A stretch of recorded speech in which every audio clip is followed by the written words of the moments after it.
այդ հարաբերությունների կարգավորում ասածը տենց պոզով պոչով չի լինելու, հա, տենց ինչ որ մեկ մի օր առավոտն արթնանանք, տենց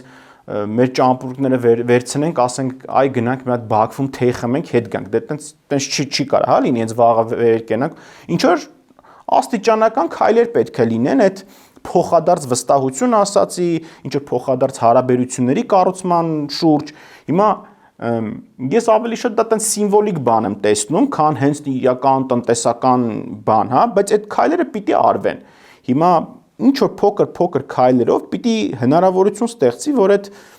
հանրությունների փոխադարձ վստահությունը հնարավոր լինի ամրապնդել, թե չէ այս կողմն էլ ասում, այ ոչ մի ձև հնարավոր չի նրանց վստահել, նրանք մեր գերիներին են պահում, էս են անում, են անում, մեր տարածքն են օկուպացրել, արցախցիներին են էթնիկ զտման ենթարկել, այն մյուս կողմն էլ իր արգումենտներն է բերում, ասում է այդ նույն բաները, ինչ որ մենք իրանց հիմա ենք մեղադրում, իրանք մեզ մեղադրում էին 30 տարի, հա, նախորդ շրջափուլում։ Հիմա երկու կողմն էլ, երկու հանրությունն էլ իրար հանդեպ անվստահություն ունեն։ Հիմա ոնց պիտի անել, որ այդ վստահությունը սկսվի ձեռքբերել։ Պիտի բոլոր հնարավոր անվտանգ, հա, անվնաս հնարավորություններից օգտվել։